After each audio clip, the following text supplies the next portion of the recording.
যদি খাই তো পেটটা ভরবে, যদি চিকিৎসা নিতে সুস্থ হবে, যদি মার্কেটে যাই কিছু কেনাকাটা হবে।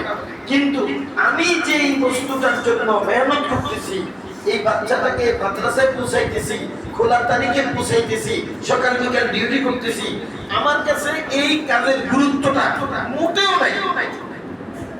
আমি আমার মন বলে যে গার্ডিয়ানরা এটা বুঝেই না যে আমি এটা মেহনত কি করতেছি। আল্লাহর কসম, এই মেহনতের বিনিময়ে আপনি সবচেয়ে বড় ফল পাবেন, যার নাম জান্নাত। আপনি জান্নাতের তৈরি করতেছেন, আপনার পরকালের মুক্তির পথ আপনি আসান করতেছেন। এই সন্তানের পিছনে যে আপনি সময় দিচ্ছেন, আল্লাহর কসম করে বলছি, আমার কথা না, এটা আমার কথা না, আপনি আপনার জান্নাতের পথটা সহজ করতেছেন। এবং যে মুতাদাসসিররা এদের পেছনে মেহনত করতেছে, আল্লাহর কসম এটা আপনাদের চাকরি না, আপনারা আপনাদের জান্নাতকে আসান করতেছেন। আপনারা আপনাদের রব্বে কারীমের মর্জিকে কামাই করতেছেন।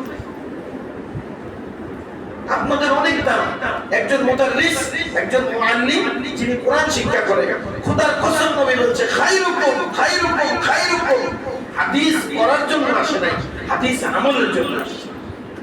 খায়রুকুম মান তাআল্লামাল কুরআন ওয়া আল্লামাহু। তোমাদের মধ্যে সর্বোত্তম ওই ব্যক্তি যে কোরআন শিক্ষা করে, অন্যকে শিক্ষা দেয়। এটা আমার কথা না, আল্লাহর রাসূলের জিহ্বা লাড়িয়ে লাড়িয়ে এই শব্দটা বের হয়েছে, এটা নবীর জিহ্বা দিয়ে বের হয়েছে। বিশ্বের সর্বোচ্চ মানুষটা এই কথা বলছে, বিশ্বের সবচেয়ে উন্নত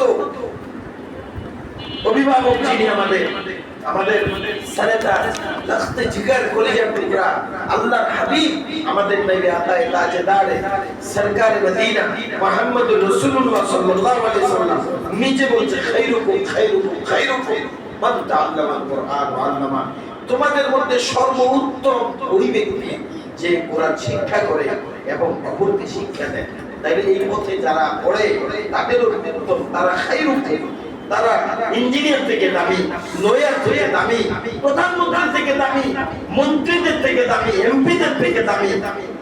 হ্যাঁ, বড় বড় বাজারওয়ালা, বড় বড় চাইনিজ রেস্টুরেন্টওয়ালা, কোটি কোটি টাকার মালিক, হ্যাঁ, সারা পৃথিবী যারা রাজত্ব করে বেড়াইতেছে, আল্লাহর কসম প্যারা নবী বলে তার থেকে তোমার দাম বেশি, ট্রাম্প মোদি থেকে তোমার দাম বেশি, সারা পৃথিবীর হীরা জওয়াহরাতের মালিক যারা, তার থেকে তোমাদের দাম বেশি।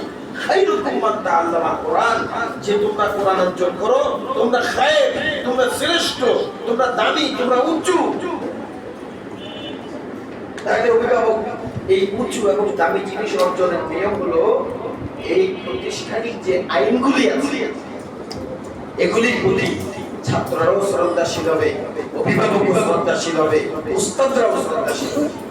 যদি কোনো উস্তাদ খোলা ছুটি এগুলি ইহতিমাম গুরুত্ব না থাকে, বোঝা গেল ওই উস্তাদ এখনো এই কাজের গুরুত্ব বুঝে নেই। ওই উস্তাদ মনে করছে এটা মনে হয় চাকরি, মাস শেষে 20,000 টাকা পাবো, 10,000 টাকা পাবো। এটাই অনেকে সিএনজি চালায়, আমি মাদ্রাসায় পড়াই, অনেকে ট্রাক চালায়, আমি মাদ্রাসা পড়াই, অনেকে মুদি দোকানদারি করে, কাশেম নিয়ে মুদি দোকানে আন্ডা বেচে, আমি হয়তো মাদ্রাসার ভিতরে বই পড়া চুরি পড়াই, তার আন্ডা বেচা আর আমার কোরআন পড়ায়। কি ঠিক আছে নি কথা? ঠিক আছে নি? তাহলে কি কাশেম মিয়ার আন্ডা বেচা আর